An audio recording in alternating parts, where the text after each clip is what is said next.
नमस्कार दोस्तों, आज मैं आपका विवेक ऋषि विक्रम के साथ फिर से आ गए हैं हम एक डेली डोज ऑफ मोटिवेशन में। और आज का parenting tip of the day जो कि बहुत इम्पोर्टेंट है और बहुत ज़रूरी है, इसमें मैं दो बातें करने वाला हूँ। दो बातें ऐसी करूँगा जो आपका जीवन बदल देगी। कई बार पेरेंट्स अपने बच्चे से ज़्यादा एक्सपेक्टेशन लगा लेते हैं, उम्मीदें लगा लेते हैं, और कई बार बच्चे उन उम्मीदों पर खरा नहीं उतरते। उस समस्या को कैसे पचाना है, उस हार को कैसे पचाना है, फेलियर को कैसे एक्सेप्ट करना है, आज इन्हीं बातों पे बात करने वाला हूँ। तो अंत तक जुड़े रहें हमारे साथ। और आज आपको अंत में एक गुड न्यूज़ भी दूंगा। मैं और विक्रम बहुत एक्साइटेड हैं आज, और इसलिए अंत तक इस वीडियो को देखें और हमें बताते रहें कि कैसे हम और भी इस वीडियो को बढ़िया बना सकते हैं। आपके सजेशन, आपके कमेंट हमें प्रोत्साहन देते हैं और ये देते रहेंगे।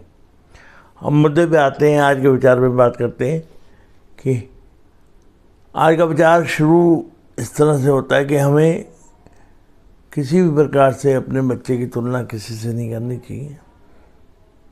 दूसरी बात, तुलना और आलोचना किसी के साथ नहीं करनी चाहिए। इससे बच्चे में जेलसी आती है, हीन भावना आती है और उसका आत्मबल गिर जाता है। वो बच्चे अपने आप से प्रेम करना कम हो जाते हैं क्योंकि वो हमारी एक्सपेक्टेशन पे खरे नहीं उतरते। इसलिए मेरी आपसे रिक्वेस्ट है कि अपना, चाहे जुड़वा बच्चे भी हों, उनके साथ भी आपस में कंपैरिजन नहीं होना चाहिए। हर एक की डेस्टिनी अलग अलग है, हर एक का भाग्य अलग अलग है, हर एक की किस्मत अलग अलग है और हर एक का डीएनए अलग अलग है। हर एक बच्चा अपने आप में यूनिक है, विलक्षण है, अद्भुत है, और आपको उस अद्भुतता को, उस स्पेशल डी को सलाम करना चाहिए। मेरे पास ये भी प्रश्न आया कि ये नॉर्मल बच्चों के लिए वीडियो बना रहा हूँ मैं, परंतु आपको मैं ये स्पष्ट कर दूँ, ये मेरी वीडियो नॉर्मल बच्चों के साथ साथ स्पेशल बच्चों के लिए भी है, उनके पेरेंट्स के लिए भी है। और इनको आप अगर ध्यान से सुनेंगे तो ये आपके स्पेशल बच्चों के लिए पेरेंटिंग में भी हेल्प करेंगी। आप इसको गौर से देखें, अंत तक देखें और अपने लिए पेरेंटिंग टिप को जीवन में धारण करें और अपने बच्चे में अद्भुत विकास देखें। Parenting tip of the day ये हम बात करते हैं, अपने बच्चे की तुलना किसी से भी ना करें, यह अपराध जैसा है। उनकी छोटी छोटी कोशिशों को सराहना चाहिए। जहाँ जीत के लिए शाबाशी, वहीं खामियों पर काम होना चाहिए और उन्हें हार को स्वीकार करना आना चाहिए। और ये समझना चाहिए कि हार उसे तोड़ सकती है, उसे मतलब आपके बच्चे को। और ऐसे में आप उसके साथ खड़े हो, अपने हार के अनुभव भी उसको बताएं और ये भी बताएं कि गिर के भी खड़ा हुआ जा सकता है। तो मैं ये बात कहना चाहता हूँ कि गिर के भी खड़ा हुआ जा सकता है। अपने अनुभव से आप उसको सिखा सकते हैं, बच्चे को बता सकते हैं कि ये समस्या है और इस पर ऐसे काम किया जा सकता है। आप इसको गौर से देखें और समझें। जैसे मैंने पहले कहा, आपके बच्चे की तुलना किसी से भी नहीं की जा सकती। 5 उंगलियां हमारे हाथ में होती हैं, पाँचों का अलग अलग फंक्शन होता है। हम 5 उंगलियों को एक साथ कंपैरिजन नहीं कर सकते हैं। हालांकि वो हाथ का ही पार्ट होती हैं, पर हर एक की भूमिका अलग अलग है। इसकी भूमिका अलग है, इसकी भूमिका अलग है, इसकी भूमिका अलग है, और इसकी भूमिका अलग है, और इसकी भूमिका अलग है। अब ये आपको देखना है कि उसके अंदर की योग्यता को आपने निखारना कैसे है, संवारना कैसे, जैसे हमने कल बात की थी। और दूसरी बात मैं ये कहूँगा कि अपने बच्चे की छोटी छोटी कोशिशों को सराहिए, उनको एनकरेजमेंट दीजिए, उनको प्रोत्साहन दीजिए। आपका छोटा सा प्रोत्साहन भी उसके अंदर एनर्जी का बूस्ट भर देगा, और वो बूस्ट आपका प्यार होगा, आपकी एनर्जी होगी, आपकी सांत्वना होगी, आपका प्रोत्साहन होगा। और दूसरी बात, और जब भी वो बच्चा हारे, जैसे मैंने कहा है कि खूबियों पे काम होना चाहिए तो खामियों पे भी काम होना चाहिए। जहाँ जीत के लिए प्रशंसा मिलनी चाहिए, वहाँ हार की खामियों का भी विवेचन होना चाहिए, खामियों पर भी काम होना चाहिए।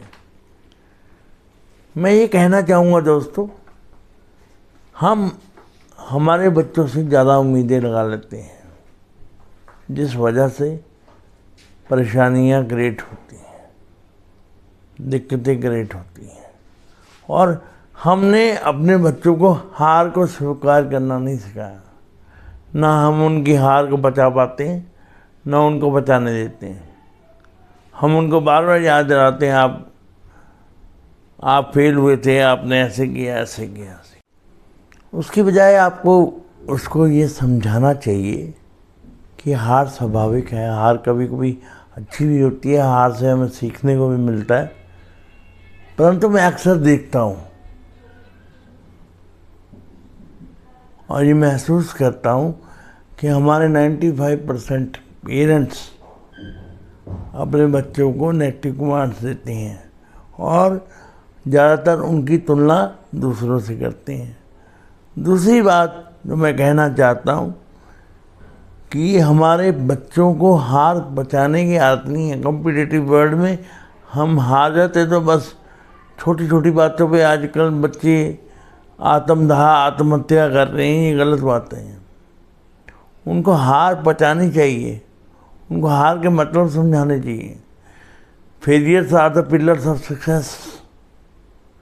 आप बिना हारे जीत नहीं सकते, और लाइफ कभी एक पैटर्न पे नहीं चलती।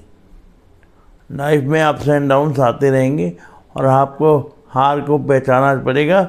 आपको ये उसे बताना पड़ेगा, अपने अनुभव उसको बताने पड़ेंगे कि मैं भी हारा था, मैंने भी हार से सीखा है। दूसरी बात आपको ये कहनी पड़ेगी कि हार स्वाभाविक है। तीसरी बात आप ये कहेंगे कि कोई बात नहीं बच्चे, आप हारे हो, मैं आपके साथ खड़ा हूँ और मैं इस बार जोर लगा दूंगा, जिताने के लिए जोर लगा दूंगा। पर अगर हार होती है तो हम मिलकर स्वीकार करेंगे। हार से डरना नहीं है, हार को हराना है।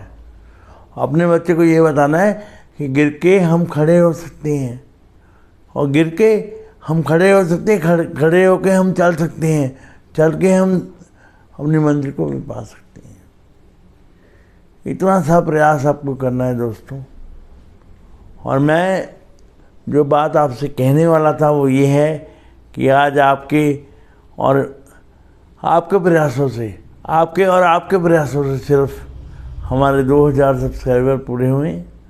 इसके लिए मैं पूरी अपनी यूट्यूब फैमिली को, माधव सेवा सोसाइटी के बच्चों को, सोनिया को, विशाल और सारे परिवार को, जो हमारा माधव सेवा सोसाइटी का परिवार है, उसको बधाई देना चाहता हूँ।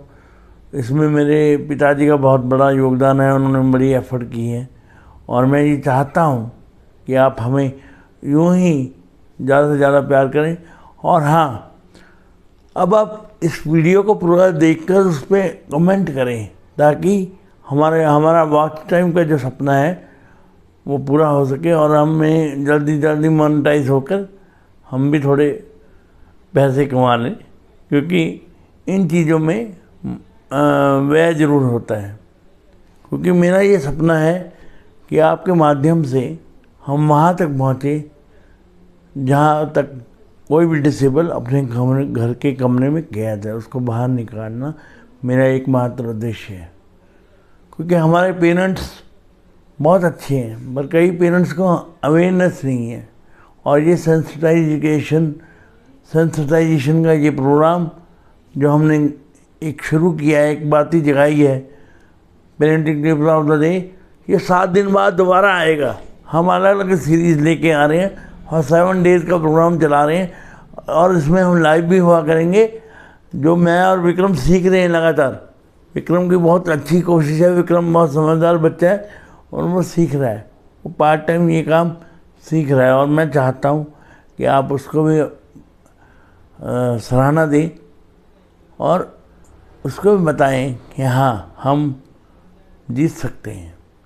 अभी 2000 सब्सक्राइबर हुए और आपके प्रेम के लिए धन्यवाद, शुक्रिया। और इस तरह हमसे जुड़े रहें। आज की वीडियो में इतना ही।